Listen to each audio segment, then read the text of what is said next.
하나님의 말씀 사도행전 12장 20절입니다. 헤롯이 두로와 시돈 사람들을 대단히 노여워하니 그들의 지방이 왕국에서 나는 양식을 먹는 까닭에 한 마음으로 그에게 나와 왕의 침수 맡은 신하 블라스도를 설득하여 화목하기를 청한지라.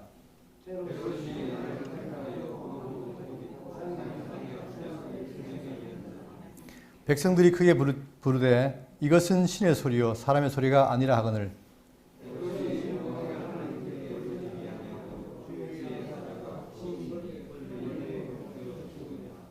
하나님의 말씀은 흥왕하여 더 하더라.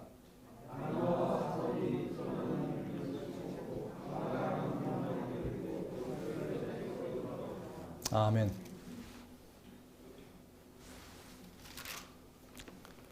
오늘은 사도행전 18강이 되겠습니다. 오늘 이제 13장 뒤에 가면은 본격적으로 이제 바울의 전도행이 시작되죠. 1, 2, 3차. 그리고 지난 시간에 복음이 바로 이방인 교회의 최초 교회인 안디옥으로 증거된 것을 확인해 봤습니다.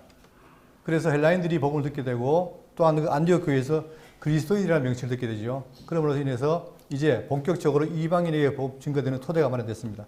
한편 예루살렘에서는 헤롯 왕이 교회를 핍박했어요. 왜? 유대인들이 좋아하니까 교회를 핍박해서 인기를 얻으려고 핍박했는데 먼저 야고보를 죽이고 그 다음에 그 호응이 좋으니까 베드로까지 죽이려 했죠. 그래서 베드로를 죽이려고 잡아놓았다가 6월절을 지나면 그를 죽이려고 했는데 문제는 성령께서 간섭해서 베드로에게 4명씩 4조를 붙여가지고 엄격하게 옆에 2명이 붙고 밖에 지키고 해서 엄격하게 지켰으나 그러나 성령이 베드로를 풀어준 장면을 확인해 봤죠.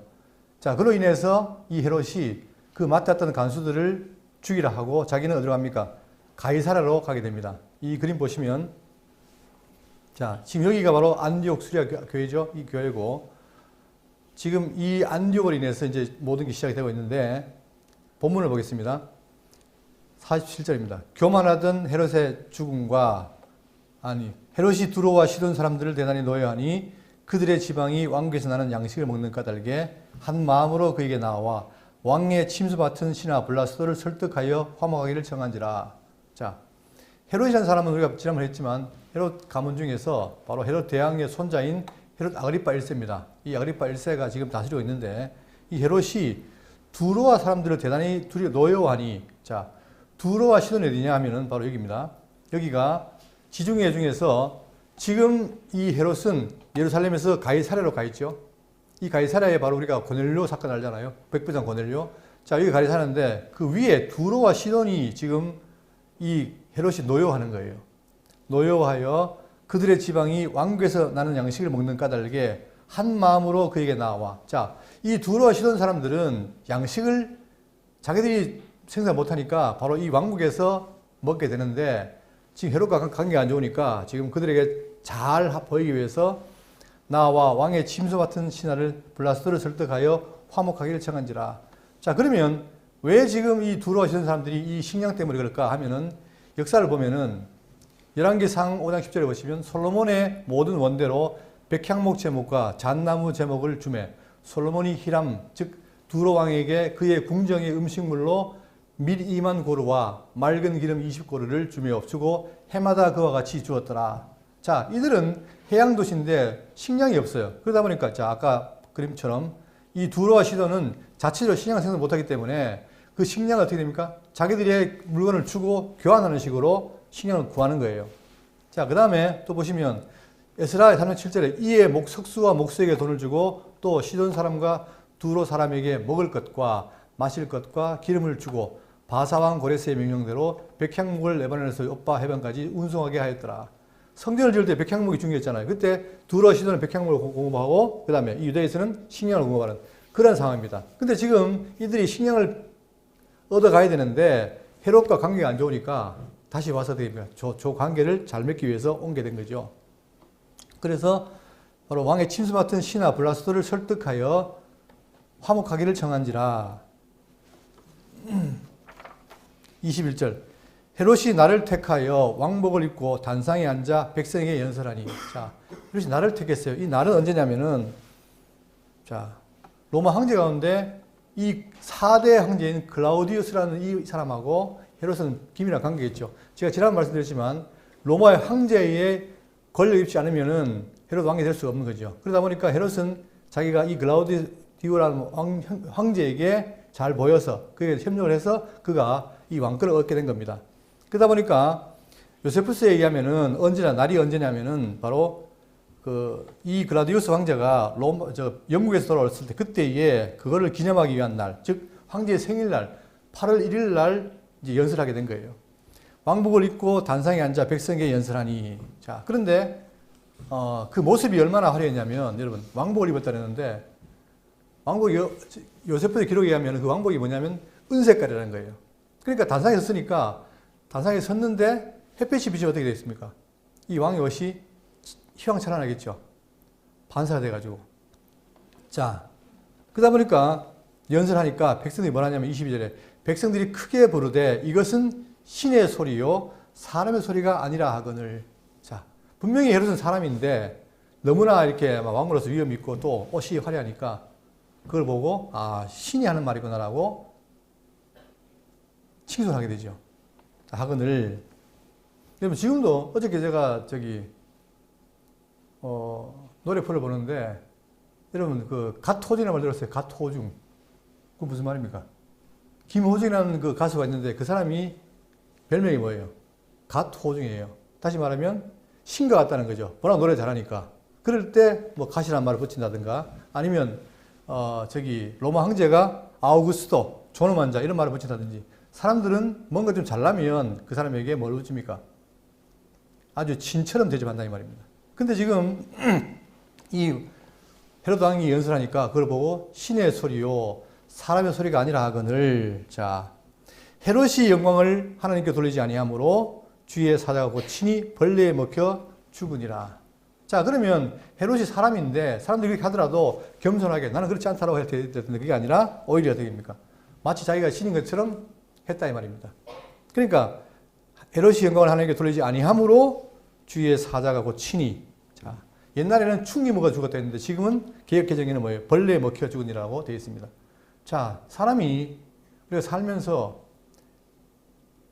어려움이 있고 형통할 때 있잖아요. 근데 형통할 때 조심해야 돼요. 왜냐하면 형통하면 너무 올라가다 보면 어떻게 됩니까? 자기 분수를 잃어버릴 때가 많죠.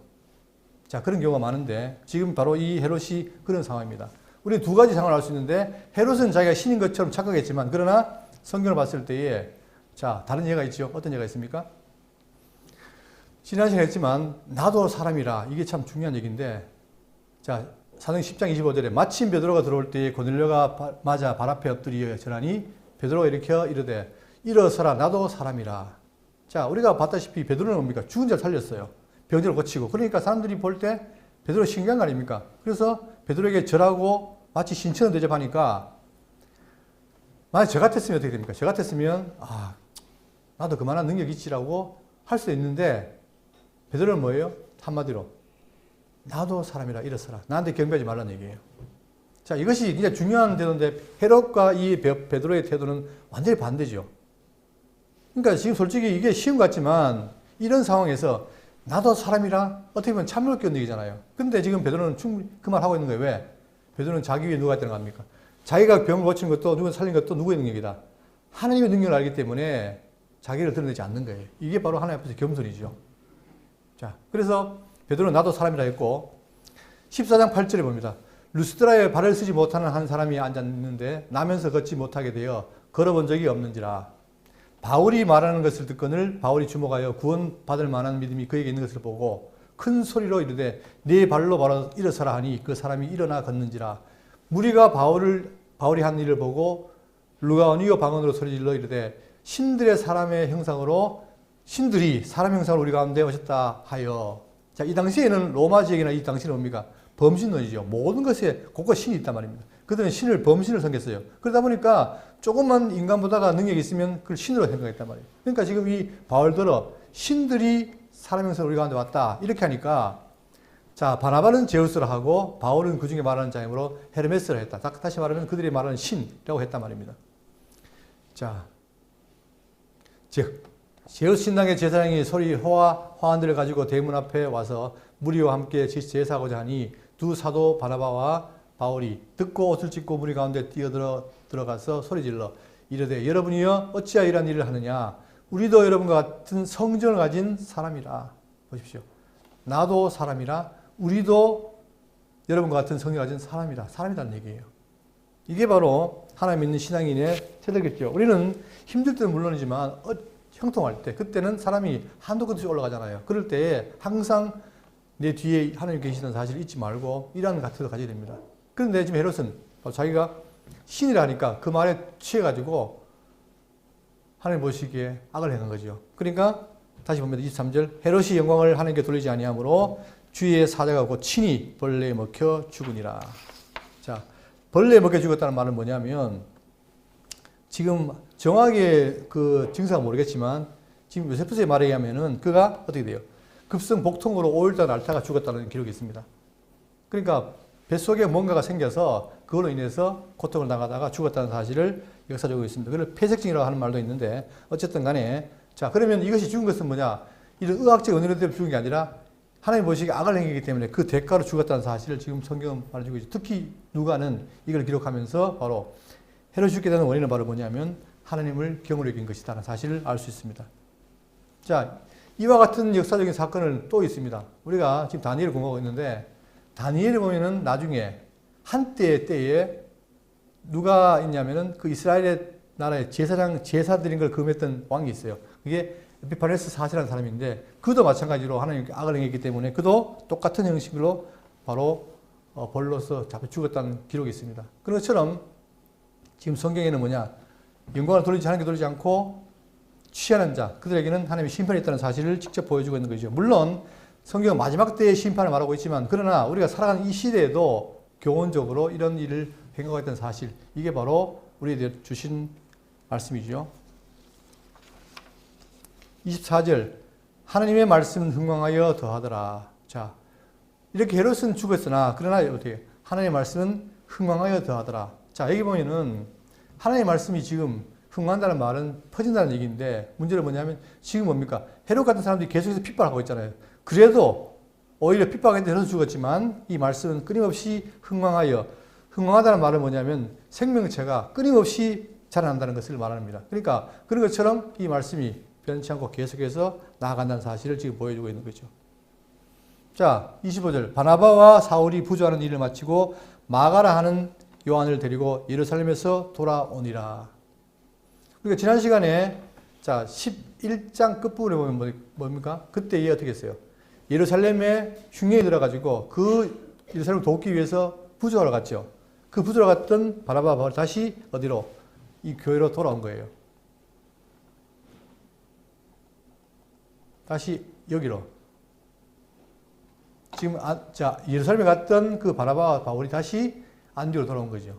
자 돌아오면서 이제 드디어 어떻게 되냐? 13장부터 자 이제 복음이 이방으로 증거되는데 그걸 보기 이전에 여러분 이걸 보십시오. 사도행전의 구조를 한번 보겠습니다. 사도행전 구조는 크게 보면은 1장 8절에 오직 성령이 너에게 임하시면 너에게 권능을 받고 예루살렘과 온 유다와 사마리아와 땅 끝까지 이르는 내 증인이 되리라. 이 약속이에요. 이게 주님이 약속인데 약속된 성령을 기다리면 성령이 올 것이고 오게 되면 너희들이 권능을 받아서 이렇게 증거가 된다, 증인이 된다라고 약속했죠. 그 약속을 따라서 자 1장부터 7장까지는 뭐냐면 예루살렘 교회가 태동이 된 거예요. 그리고 예루살렘 지역에 교회가 확장돼 가요. 이게 1장부터 7장까지 내용이었고 그다음에 지난 시간에 배웠던 8장부터 12장은 바로 뭐냐면 유다와 사마리아 또한 팔레스틴 전 지역에 복음이 증거되고 교회가 확장되는 장면을 보고 있습니다. 그러니까 지금 확실하게 예루살렘과 온 유다와 사마리아, 그죠? 그 다음에 뭡니까? 땅끝이죠. 그 땅끝에 복음을 증거하기 위해서 전초기지로 뭡니까? 지난 시간에 안디옥이라는 이방지, 수리아 안디옥에 복음이 증거된 거예요. 복음이 증거돼서 거기에 바나바를 파송했고, 바나바는 또 사울을 데려와서 함께 말씀을 증거하고 교회를 키워간 게 바로 안디옥 교회입니다. 그러니까 이 안디옥 교회가 이제 이방 지역에 복음 증거하는 전초기지가 되는 거예요. 그 아까 그 위치가 아까 설명했죠?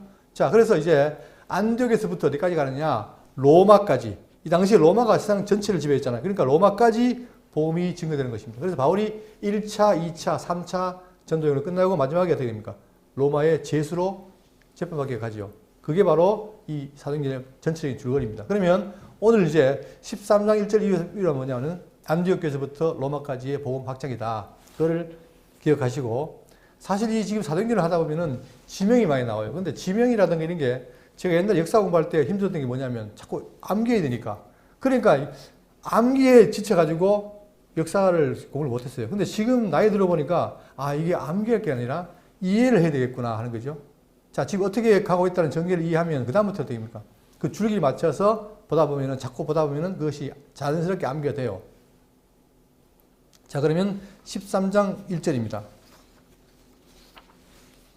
안디옥 교회에 선지자들과 교사들이 있으니 곧 바나바와 니게르라 하는 시몬과 구레네 사람 루기오와 분봉왕 헤롯의 젖동생 마나엔과 및 사울이라. 자, 안디옥 교회에 누가 있느냐? 선지자들과 교사들이 있다 그래요. 그러면 여러분, 교회를 세울 때 반드시 그 교회에 따른 지임자가 있죠. 그 지임자를 말하기를, 자, 고린도서 1장 28절, 12장 28절 보시면 하나님이 교회 중에 몇을 세우셨으니 첫째는 사도요, 둘째는 선지자요, 셋째는 교사요, 그 다음은 능력을 행하는 자요, 그 다음은 병 고치는 은사와 서로 돕는 것과 다스리는 것과 각종 방언을 말하는 것이라. 다 사도이겠느냐? 다 선지자이겠느냐? 다 교사이겠느냐? 다 능력을 행하는 자이겠느냐? 한 사람이 다 갖는 게 아니라 교회 성도 가운데 각자의 은사가 있다는 거죠. 은사가 사도, 선지자, 교사 등등 있다는 거죠. 이를 통해서 교회를 구성하게 되고 그 교회를 통해서 진리의 말씀을 증거하는 것이 바로 교회인데, 바로 중요한 건 교회가 세워지면 거기에 직임자가 생긴다는 거예요. 자, 지금 처음에 생겼던 안디옥 교회가 처음에는 바나바와 사울만 있었는데 지금 숫자가 늘어났죠. 그만큼 교회가 지나면서 교육을 통해서 사람들을 더 세우게 되는 겁니다. 우리 교회도 이제 앞으로 장로와 집사, 거사 세우겠지만 그런 식으로 교회 직원을 세우는 거예요. 또 에베소 4장 11절 보시면 그가 어떤 사람은 사도로, 어떤 사람은 선지자로, 어떤 사람은 복음 전하는 자로, 어떤 사람은 목사와 교사로 삼으셨으니 이는 성도를 온전하게 하여 봉사 일을 하게 하며 그리스도의 몸을 세우려 하심이라. 중요한 건 뭐냐면 첫 번째, 성도를 온전하게 하는 거예요. 지임 세우는 것이 그냥 가서 밖에 나가가지고 누구누구 이름 부를 때 부르기 편하게 하라고 권사, 장로, 집사를 주는 게 아니고 뭐예요? 성도를 온전하게 하려고. 우리 각자를 다 어떻게 됩니까? 온전하게 위해서 지임을 세운다는 거예요. 그 다음에 자, 지임자가 됐으면 어떻게 되느냐? 봉사 일을 하게 하며 섬기는 일을 한다는 얘기예요. 그러니까 교회는 다른 건 뭐냐면 세상 사람들은 뭡니까? 어떤 위치에 가면은 그걸 누리잖아요. 누리고 자기가 행사하잖아요. 그러나 교회는 그게 아니라 지임자가 높을수록 어떻게 됩니까? 남을 섬기는 거죠. 그러니까 봉사 일을 하게 하며 그리고 그리스도의 몸을 세우려 하심이라. 중요한 것은 바로 뭐냐? 교회의 몸을 세우는 거예요. 그게 바로 그리스도의 몸인데 그 몸을 세우기 위해서 지임자가 필요하다는 거죠. 그러니까 지금 안디옥 교회도 점점 발전해 나가니까, 자, 발전해 나간다는 말이 단지 교회 숫자만 늘어나는 게 아니라 그 교회가 숫자 늘어날 뿐만 아니라 복음으로 인해서 진리의 가르침이 더 나아간다는 거죠. 그래서 바로 그리스도의 몸을 세우기 위해서 이렇게 지임을 사람들을 세운다고 말하고 있습니다. 그에 따라서 지금 안디옥 교회도 선지자들과 교사들이 있으니 곧 바나바와 니게르라 하는 시몬과 구레네 사람 루기오와 분봉왕 헤롯의 젖동생 마나엔과 및 사울이라. 세 사람이 더 추가된 거예요. 둘만 알았었는데, 자, 그만큼 지금 이 말은 뭐냐면은 안디옥 교회가 지금 발전하고 있다는 사실을 증거하고 있습니다. 그런데 여기에 두 번째 니게르라는 사람 하는 시몬과, 자, 니게르라는 말은 다른 게 아니라 검다라는 말입니다. 검다라는 뜻이에요. 그러니까 검다라니까 뭡니까? 어디를 생각하면 돼요? 지중해에서 어디? 아프리카, 흑인이죠. 그러니까 흑인이라는 거죠. 자, 흑인으로 볼 수 있는 것이고, 그 다음에 구레네 사람 루기오. 구레네도 뭡니까? 이쪽 아프리카 끝쪽이죠. 구레네가. 그러니까 지금 이 안디옥 교회가 어떻게 되느냐? 점점 복음이 증거되면서 이방으로 가다 보니까 헬라인뿐만 아니라 누구도 이방인 중에서 흑인도 있고 아프리카 사람도 있고 유럽 사람도 있고 점점 확장되어 나가는 거예요.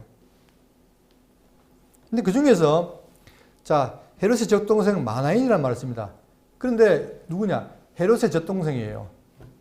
자, 젖동생이라는 말은 뭐냐면 함께 양육받았다는 얘기죠. 그러니까 한 엄마, 양엄마 내지는 유모로부터 젖을 먹으면서 같이 살았다는 얘기예요. 살았는데 문제는 뭐냐면 이 마나인이 헤롯의 젖동생입니다. 헤롯.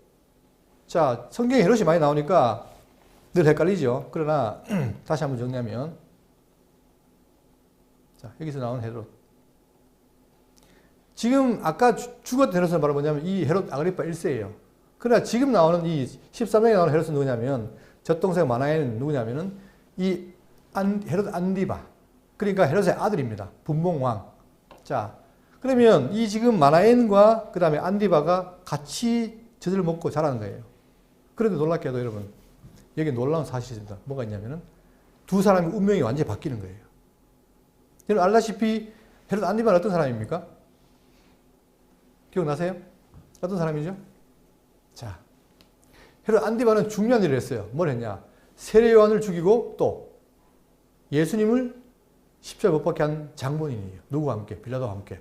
자, 마태복음 14장 9절입니다. 왕이 근심하나 자기가 맹세하는 것과 그 함께 앉은 사람들 때문에 주라 명하고 그 사람을 보내어 옥에서 요한의 목을 베어. 자, 사람들이 요한을 상당히 두려워 떨었는데 이 헤롯은 뭐 결국은 요한을 죽여요. 그러면 요한은 누구죠? 요한은 예수님 앞에 온 예수의 길을 증거한 자 아닙니까? 그런데 그 세례 요한을 죽인 거예요. 그것도 모자라서 누가복음 23장 7절 보시면 헤롯의 관할에 속한 줄 알고 헤롯에게 보내니 그때의 헤롯이 예루살렘에 있더라. 헤롯이 예수를 보고 매우 기뻐하니 이는 그의 소문을 들었으므로 보고자 한지 오래였고 또한 무엇이나 이적 행하심을 볼까 바랐던 연고로라. 여러 말로 물으나 아무 말도 대답하지 아니하시니 대제사장과 서기관들이 서서 힘써 고발하더라. 헤롯이 그 군인들과 함께 예수를 없인 여기며 희롱하고 빛난 옷을 입혀 빌라도에게 도로 보내니 헤롯과 빌라도가 전에는 원수였으나 당일에 서로 친구가 되니라. 결국은 이 헤롯 안디바가 세례 요한을 죽이고 그 다음에 예수님을 핍박하고 결국 십자가 못 박게 다는 그 일을 했다 이 말입니다.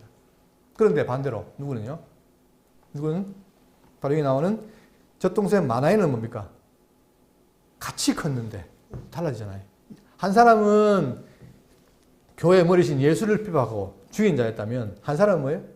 안디옥 교회의 중요한 일꾼이 되어서 복음을 위해 사는 사람이 되었다는 말이에요. 자, 이게 인간의 운명이에요, 여러분. 똑같이 자라났는데 한 사람은 복음을 위한 사람이 되고 한 사람은 복음을 핍박한 자가 됐다. 자,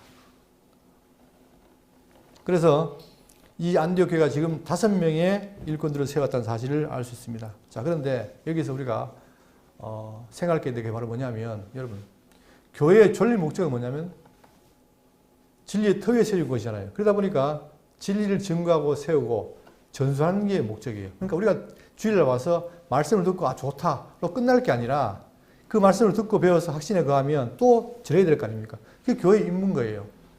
저는 제가 지난번에 제가 얘기했지만 제가 충격 먹은 게 바로 뭐냐면 신천지 교인이에요. 여러분 신천지 2단이라고 우리가 얕잡아 봤지만 물론 2단입니다. 그런데 저는 그 신천지 교육이 참 부러웠어요. 왜냐? 아니 장로교회 다닐 때는 성경이 뭔지 모르다가 신천지 갔는데 6개월 만에 성경을 달다 외우고 아주 떳떳하게 얘기를 해요. 그러면 여러분 아니 이단도 그러는데 우리가 만약에 참된 교회의 교인이라면 진리를 아는 교인이라면 어떻게 되겠습니까? 우리는 더 해야죠. 더 알고 있어야죠. 이거는 어떤 무슨 당위성이 아니라 정말 우리가 신자라면 하나님의 말씀을 잘 깨닫고 갖고 있어야 돼요. 그래야 내 자신을 보호하고 진리를 쓸 수 있는 겁니다. 그래서 내가 서고 또 전달하고 이게 교회의 목적이라는 말입니다. 그런데 놀랍게도 이 안디옥 교회는 그 인재 양성이 잘 됐다는 거예요.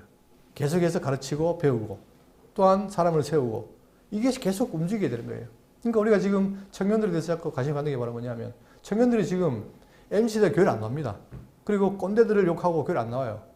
왜? 하도 교회가 자기들 볼 때는 합률이 안 맞으니까. 그러나 참된 말씀을 증거해서 그들하고 하여금 뭐예요? 하나님의 말씀을 배우기 위해서 세우는 것이 교회 할 일이에요. 그러니까 지금 이 어두운 시대에 청년들하고 하여금 말씀을 가르치고 배우기 위해서 또한 말씀에 깊이 뿌리를 내리기 위해서 이 사회에 내보낸 것이 바로 교회의 역할입니다. 또한 이 안디옥 교회는 또 어떤 면이 있었냐면은 여러분 교회 안에는 학연, 지연 여러 가지가 많잖아요. 그죠? 그게 쉽게 말하면 고린도전서로 말하는 파벌이에요. 그런데 놀랍게도 이 안디옥 교회는 바로 뭐냐면 아까 말씀드린 것처럼 흑인도 있어요. 백인도 있고 동양인도 있어요. 다시 말하면 이방의 모든 족속들이 같이 모여있는 교회란 말입니다. 그런데 어디를 봐도 그들이 서로 반목하고 인종차별을 하고 이런 것이 있습니까? 없습니까? 없어요. 그러니까 교회는 뭐냐? 예수님 그리스도의 사랑에 의해서 뭉쳐진 것이기 때문에 그 모든 것을 다 어떻게 한다? 덮어주는 게 교회입니다.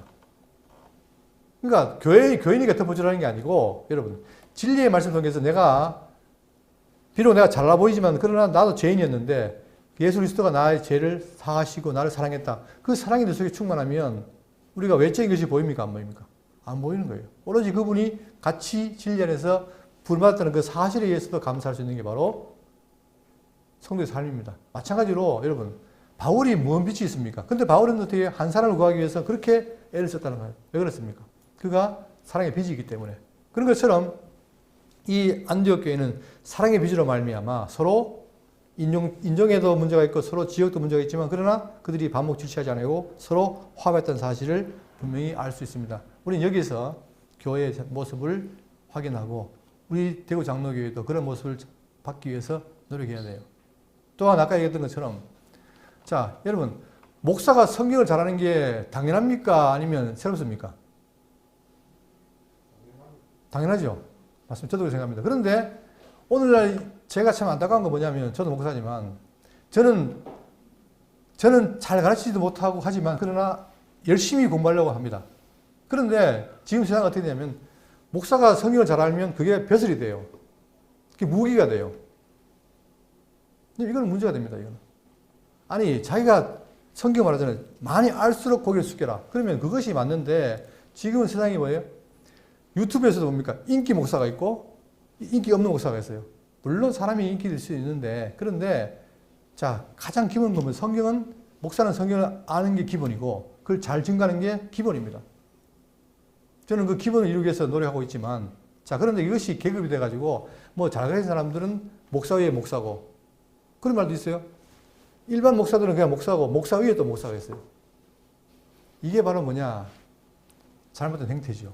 그러니까 어쨌든 간에 이런 모습들 그러니까 그러다 보니까 잘 가르친다고 생각하는 사람들은 자기가 나름대로 네임 밸류가 있다고 생각하는 사람들은 목이 걷어지는 거예요. 그러나 지금 초대교회 모습은 전혀 그런 게 없습니다. 그냥 목사는 열심히 말씀 증거하고 말씀을 연구하고 가르치는 거 자기 신앙 고백하는 거 이게 중요한 것이고 각자 자기 맡은 은사 따라 하는 것이 바로 교회라는 사실 잊지 마시기 바라겠습니다. 2절 주를 섬겨 금식할 때에 성령이 이르시되 내가 불러 시키는 일을 위하여 바나바와 사울을 따라오세요라 하시니 자 주를 섬겨 금식한다는 말은 공동번역에서는 뭐라 했냐면 함께 예배를 드리고 있을 때라고 말했어요. 자 그런데 지금 이 금식이라는 것이 여러분 금식이 지금 이 사도시대에도 금식이 했다는 거예요. 자 그러면 제가 전에 마태복음 할 때 말씀드렸지만 여러분 지금도 율법적인 금식이 있습니까 없습니까? 율법적인 금식을 해야 됩니까 안 해야 됩니까? 율법적인 금식은 사실 신약에는 없어요. 그러나 이제 지금 교회에서 지난번에 말씀드렸지만 내가 건강을 위해서 금식한다든가 이런 건 가능하지만 율법이 있기 때문에 금식한다 이런 건 없어요. 그런데 성경에 보면 다양한 금식이 있는데 그 중에 자 신약교회 내에서도 뭐가 있었냐면은 이 영주주의자들은 뭐냐 육체를 영혼의 감옥으로부터 그러니까 육체는 감옥이고 영혼은 가도있다고 생각하는 거예요. 그러니까 그 영혼을 육체 해방시키기 위해서 그걸 빼내기 위해서 어떻게 한다? 막 열심히 금식하는 사람도 있어요. 그게 바로 이 영주주의자들이나 자 헬라의 스토아 철학자들인데 그들은 골로새 가면 이게 나옵니다. 그 다음에 국가적인 재난이 있을 때 금식을 해요. 또한 대속죄일에 절기 이럴 때는 율법에 따른 금식. 그 다음에 지금 신약성경에 봤더니 자기 경건을 자랑하기 위해서 1회에 2번씩 금식하는 바리새인의 금식이 있습니다. 이런 것들은 다 금식인데 구약적이거나 잘못된 것이죠. 그러나 지금 이 안디옥 교회에서 금식은 바로 뭐냐면 자 율법적인 금식이 아니라 육적인 소욕을 이겨내고 하나님께로부터 영적인 감동을 받기 위해서 뜨거운 마음을 하는 그런 자발적인 금식입니다. 이것은 내 속에 있는 육신의 소욕을 이기기 위한 금식이기 때문에 이것은 율법적인 것도 아니고 그냥 신앙적으로 받는 금식이죠. 그래서 그 금식을 했다는 거죠. 하면서 할 때에 성령이 이르시되 자 항상 이 사도행전의 복음 증거 주체는 누구냐? 성령이죠. 그러니까 오직 성령이 너에게 임하시면 그죠? 그래서 지금 바울도 베드로도 지금 어떻게 감옥에서 끌어낸 게 누굽니까? 성령이죠. 그러니까 성령께서 주도해서 고넬료와 베드로를 만나게 했고 계속해서 주도하신 분이 성령입니다. 그 성령이 이르시되 내가 불러 시키는 일을 위하여 그러니까 성령이 증가하기 때문에 그분이 부르기도 해요. 누굴 불렀습니까? 바나바와 사울을 따라오세요라. 5명 가운데 2명인 바나바와 사울을 따라오세요라 하시니 이에 금식하며 기도하고 두 사람에게 안수하여 보내니라. 그러면 함께 금식하고 기도하고 두 사람에게 안수했다. 누가 했습니까? 바로 있는 앞에 있는 세 사람이 했겠죠. 그래서 동요하는 의미에서 바로 이 바나바 바울에게 안수하고 보냈게 됩니다. 자, 이렇게 해서 이제 이방인의 증거, 복음 증거는 기초가 마련된 다음에 4절부터는 본격적으로 증거되고 있는데 1차 전도입니다. 그 중에서 자, 이 그림 보시면 자, 계속 지도가 나올 거예요. 근데 제가 이게 제가 실력이 있어가지고 다 한꺼번에 그리면 좋겠는데 제가 자꾸 이런 저런 지도를 하다 보니까 지도가 복잡할 수 있는데 이해하시고 자, 지금은 바로 여기가 안디옥을 중심으로 이제 요 빨간 표시 있죠. 요 빨간 표시. 요 빨간 표시가 바울과 바나바가 1차 전도하는 루트예요. 길이에요. 자, 그런데 오늘은 뭐냐면 바로 안디옥에 있던 이 바나바 바울이 안수받고 이 실루기아라는 곳에 내려가서 이게 항구입니다. 내려가서 이 구브로 키프로스 되어 있는데 이게 성경은 구브로예요. 구브로. 구브로로 가서 증가하는 장면이 소개되어 있습니다. 4절. 두 사람이 성령의 받으심을 받아 실루기아에 내려가 거기서 배 타고 구브로에 가서 자, 그러다 보니까 사도행전은 이렇게 움직이는 글 다 나오죠. 자, 살라미에 이르러 하나님의 말씀을 유대인의 여러 회당에서 전할세 요한 즉 요한을 수행원으로 두었더라. 자, 살라미 여기가 섬입니다. 구브로가 섬인데 섬 가운데 여기가 살라미 이쪽 끝편이 살라미고 왼쪽 끝편이 바보예요. 바보. 살라미와 바보. 근데 여기서 먼저 살라미로 갑니다. 살라미에 이르러 하나님의 말씀을 유대인의 여러 회당에서 전할세. 자, 유대인들은 디아스포라로 흩어졌죠. 흩어졌는데 그들이 흩어진 곳마다 어떻게 됩니까? 모여서 하나님의 말씀 연구하기 위해서 뭘 세워요? 시나고그라는 회당을 세우는 거예요. 그러니까 그들은 율법을 연구하기 위해서 세웠는데 이 교회 시대는 뭐니? 그 회당이 바로 뭐예요? 복음을 증거하는 중요한 일에 사용되고 있는 거죠. 자, 이렇게 되어 있습니다.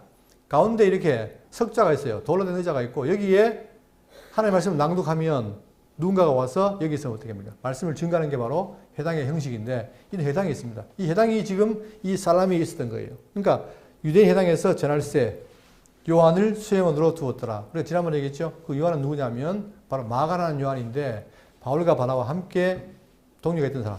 1차에는 동역했으나 2차에는 떨어지게 되죠. 그걸로 인해서 바나바와 바울이 서로 다투게 됩니다. 물론 그 이유는 모르지만 다투었는데 자, 어떤 사람은 그 바로 이 마가가 여기 가서 말라리아, 즉 전염병에 걸려가지고 갔다는 얘기도 있어요. 그러니까 하여튼 저기 여러 가지 이유가 있는데 어쨌든 간에 지금 이 요한이 동행했습니다.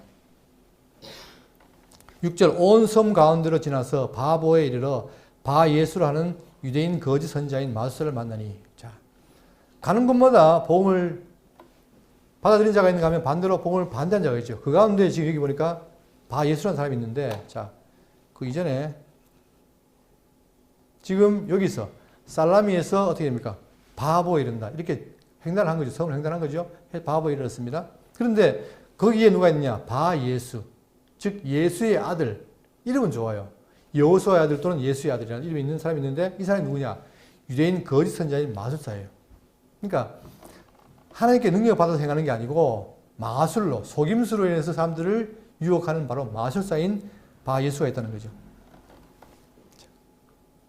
그런데 그가 총독 서기오 바울과 함께 있으니 자, 여러분 아시다시피 지금 이 로마 황제는 속국을 다스리기 위해서 누구를 합니까? 분봉왕도 세우고 또 총독도 파견하죠. 그때에 여기에 있는 바보에 있는 총독이 누구냐? 바로 그가 총독 서기오예요. 서기오 바울이에요. 근데 그 서기오 바울이 이방인인 서기오 바울이 누가 함께 있느냐? 바로 유대인 거짓 선지자인 마술사 즉 바 예수와 함께 있다는 거예요. 그러면 이 마술사가 뭡니까? 결국은 주술적을 행위하면서 제사장인 척 속이잖아요. 그러다 보니까 지금 이 사람은 철저하게 누구예요? 예수를 증거하는 것을 막겠죠. 그러니까 지금 함께 있는 총독 서기오 바울에게 말씀 못 전하기 위해서 방해할 거 아닙니까? 자, 그런데 7절 보시면 그가 총독 서기오 바울과 함께 있으니 서기오 바울은 지혜 있는 사람이라. 근데 이 총독 서기오 바울이 지혜 있는 사람이에요. 바나바 사울을 불러 하나님의 말씀을 듣고자 하더라. 자, 그가 소문을 들었는데 이 바나바 바울이 하나님의 말씀을 전한다는 말을 듣고 그에게 말을 듣고자 한 거예요. 그래서 8절 이 마술사 엘루마는 그들을 대적하여 총독으로 믿지 못하게 힘쓰니 자, 이 엘루마라는 말이 뭐냐면 마술사라는 말입니다. 같은 말이에요. 근데 이것이 이제 아람어 또는 아람어에서 온 것으로 추정된 단어인데 그것이 바로 마술사인데 이 마술사가 그들을 대적하여 총독으로 믿지 못하게 힘쓰니 보십시오. 항상 이 적그리스도와 반대 세력들은 뭐냐? 복음을 못 듣게 하는 거예요. 그러니까 이 바예수도 거짓 선지자니까 지금 바울과 바나바가 증거하는 복음을 못 듣게 하려고 애를 쓴 겁니다. 자, 9절 바울이라고 하는 사울이 성령이 충만하여 그를 주목하고 자, 여기서 처음으로 신약 성경에 처음으로 바울이라는 이름이 나옵니다. 바울. 여러분, 지난번에 얘기했죠? 많은 사람들이 예수 믿기 전에는 사울, 믿은 후는 바울이라고 하지만 그게 아니라 원래 자, 이 당시에는 자, 속국이기 때문에 로마가 주도잖아요. 그러다 보니까 이름이 두 개가 있어요. 로마식 이름이 있고 자기식 이름이 있어요. 그러다 보니까 사울은 유대식 이름이고 바울이 뭡니까? 로마식 이름이에요. 근데 지금 알다시피 다소 출신인 바울은 날 때부터 뭡니까? 로마 시민권자죠. 그러니까 당연히 그게 이름이 두 개 있는 게 당연한 거예요. 자, 그런데 드디어 이제부터 어떻게 되냐? 바울이라고 하는 처음으로 신약 성경에서 처음으로 사도행전에서 바울이라는 이름을 쓰게 됩니다. 그 이유는 이제 그에게 뭡니까? 이방인을 택한 그릇이기 때문에 이제 복음을 증거하는 이방에 증거되는 사실을 확인하기 위해서 여기서 밝히고 있는 거죠. 자, 사울이 성령이 충만하여 그를 주목하고 그렇죠. 지금 보니까 이 바예수 하는 짓이 이상한 거예요. 막으니까 주목하여 뭐라 했느냐. 10절 이르되 모든 거짓과 악행이 가득한 자요 마귀의 자식이요 모든 의의 원수요 주의 바른 길을 굽게 하기를 그치지 아니하겠느냐. 그 하는 일이 뭡니까? 하는 일이 거짓과 악행인 거예요. 그것을 바로 뭐냐? 진리를 못 듣게 하고 방해하는 거 아닙니까? 지금 그걸 하고 있는 거예요. 그러니까 바울이 하는 말이 악행이 가득한 자요 마귀의 자식이요. 자, 여러분 마귀의 자식. 그러면 이 바예수면 마귀의 자식입니까? 그렇지 않죠. 성경은 뭘 말하느냐? 놓아서 마태복음 3장 7절에 요한이 많은 바리새인들과 사두개인들이 세례 풀어오는 것을 보고 이르되 독사의 자식들아. 이게 그냥 하는 말이 아니에요. 독사의 자식들이라는 말이나 그 다음에 요한복음 8장 41절에 너희는 너희 아비가 행한 일들을 하는도다. 자, 자기는 아브라함이 아비라 하지만 하는 말이 뭐예요? 너희는 너희 아비가 행한 일을 하는도다. 대답하되 우리가 음란한 데서 나지 아니하였고 아버지는 한 분이시니 곧 하나님이시라. 자기들은 하나님이 아버지를 하는데 예수님 말씀 뭐냐면 예수께서 이르시되 하나님이 너희 아버지였다면 너희가 나를 사랑하였으리니 이는 내가 하나님께로부터 나와서 왔음이라.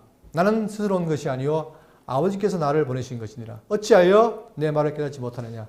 이는 내 말을 들을 줄 알지 못함이로다. 너희는 너희 아비 마귀에서 났으니. 그렇죠? 그러니까 아담 타락 이후에 모든 인간들은 뭡니까? 다 죄인으로 태어나잖아요. 따라서 공유권 잡은 자인 마귀의 자식으로 나는 거예요. 문제는 죄인으로 태어나서 그 죄를 해결받느냐 못 받느냐 차이라 말입니다. 근데 지금 이 바예수는 뭡니까? 예수를 증거하는 생명의 주로 증거하는 예수를 증거하는 바울과 바나바를 방해하고 있어요. 그러니까 지금 뭐예요? 바울은 말하기를 네가 마귀의 자식이라고 하고 있는 거예요. 우리도 마찬가지입니다. 우리도 마귀의 자식이었어요. 그런데 우리가 예수를 만나서 그에서 벗어나가지고 하나님의 백성으로 나아가게 되는 거 아닙니까? 이게 인간의 모든 겪는 일들이에요. 자, 그런데 이 마귀의 자식이요 모든 의의 원수요 주의 길을 바른 길을 굽게 하기를 그치지 아니하겠느냐. 그쳐라 이 말이죠. 그러면서 11절 보라 이제 주의 손이 내 위에 있으니 네가 맹인이 되어 얼마 동안 해를 보지 못하리라. 자, 바로 능력을 행합니다. 어떤 능력입니까? 자, 지금 누가 누구를 보낸 거예요? 성령이 지금 바울과 바나바를 보낸 거 아닙니까? 그러니까 지금 성령이 하신 일인데 그 성령의 일을 누가 방해하는 거예요? 바예수인 이 마술사가 방해하니까 그에게 성령이 직접 역사하시는 거예요. 그게 바로 뭐냐? 자, 주의 손이 내 위에 있으니 네가 맹인이 되어 얼마 동안 해를 보지 못하리라. 과거에 사울도 어떻게 했습니까? 예수를 핍박을 할 때 맹인이 됐죠. 그것처럼 지금 이 핍박하는 바예수가 바울에 의해서 성령의 능력으로 맹인이 된 거예요. 얼마 동안 해를 보지 못하려 하니 즉시 안개와 어둠이 그를 덮쳐 인도할 사람을 두루 구하는지라. 여러분 이거 보면은 정말 사람의 어떤 모습도 맹인이 되게 하고 죽어서 살리고 이게 바로 성령의 역사인 거예요. 그러면서 지금 이 교회 복음을 증거하는 자가 누구다? 성령의 힘을 증거하는 거죠. 그런 것처럼 지금 바울이 즉시 바예수의 눈을 멀게 한 겁니다. 자, 눈이 멀었으니까, 자, 눈이 멀어 어떻게 하느냐? 볼 수 없잖아요. 그러니까 볼 수 없으니까 누굴 구해요? 인도할 사람을 두루 구하는지라. 진짜 안 보이니까 자기를 케어할 사람을 구해야 될 거 아니에요. 그래서 인도하는 사람을 구한다. 이것은 실제로 지금 바예수가 명예했다는 사실을 증거하고 있는 거죠. 자, 중요한 것은 이의 총독이 그렇게 된 것을 보고 믿으며 주의 가르침을 놀랍게 여기니라. 자, 이것은 결국 뭐냐? 이 바예수가 눈멀게 하는 사건을 통해서 누구를 증거하는 거죠? 바로 서기오 바울 총독에게 예수 그리스도를 증거하는 거예요. 자, 우리가 복음서에 보면은 복음을 증거할 때 항상 뭡니까? 능력을 행하고 그리고 말씀을 증거하잖아요. 똑같은 거예요, 지금. 여기도 바로 이 서기오 바울에게 직접 이 바예수의 눈을 멀게 하는 걸 보여준 거예요. 그러니까 얼마나 놀랍겠습니까? 갑자기 보는 사람이, 멀쩡하게 보는 사람이 눈이 맹인이 돼버려요. 그러니까 놀랍잖아요. 그러니까 그렇게 된 것을 보고 믿으며 그걸 통해서 아, 이건 사람이 하는 게 아니구나 하고 믿은 거예요. 또한 주의 가르침을 놀랍게 여기니라. 바로 그 가르침을 그래서야, 그러니까 표적과 가르침이 항상 따라다니는 사실 잊지 마셔야 됩니다. 그러니까 표적은 말씀을 증거하는 수단이지 자체가 목적이 아니라 말입니다. 그죠? 그러니까 자, 가르침을 놀랍게 여기니라. 이래서 바로 총독 서기오 바울이 지혜 있음을 확인할 수 있고 그가 복음을 듣게 됩니다. 듣게 됨으로 인해서 점점 복음이 확산되어 나가는 거죠. 자, 놀랍게도 우리는 사도행전 지금 공부를 하고 있는데 사도행전이 복음을 증거할 때 항상 성령이 주도돼서 하시는데 문제는 뭐냐? 외형적으로 많은 핍박이 따른다는 거예요. 핍박을 통해서 복음이 증거되는 사실을 우리가 알 수 있죠. 자, 그렇게 해서 이제 복음이 증거되고 있습니다. 그러면 이것이 이제 다음 시간 계속하면서 이제 어디로? 자, 다시 한번 그 지도를 보시면 이렇게 이 안디옥에서 실루기아, 살라미, 그 다음에 바보, 버가, 비시디아 안디옥, 이고니온, 루스트라 이렇게 더베까지 가서 다시 돌아오는 길로 해서 1차 전도가 됩니다. 따라서 가는 곳마다 어떻게 됩니까? 여기에 가는 곳마다 뭐가 돼요? 안디옥도 교회가 생겼고 그 다음 가는 곳마다 어떻게 됩니까? 복음 증거해서 모이는 곳마다 교회가 생기죠. 교회가 생기는 거예요. 교회가 생기면 그 교회가 말씀을 공부하고 배워서 또 사람을 세우고 점점 교회가 성장해 나가는 게 바로 모습이죠. 자, 이것이 끝나는 게 아니라 계속 이어져서 오늘날 대한민국에 대구 장로까지 왔다는 사실이에요. 우리는 사도행전을 그냥 이야기로 끊는 게 아니라 우리의 주소, 과연 우리 이방인들이 어떻게 해서 복음을 듣게 됐는가 하는 걸 볼 수 있기 때문에 이걸 통해서 여러분 사도행전을 잘 배우시면서 앞으로 계속해서 하나님의 역사를 느끼시는 여러분 되시길 바라겠습니다.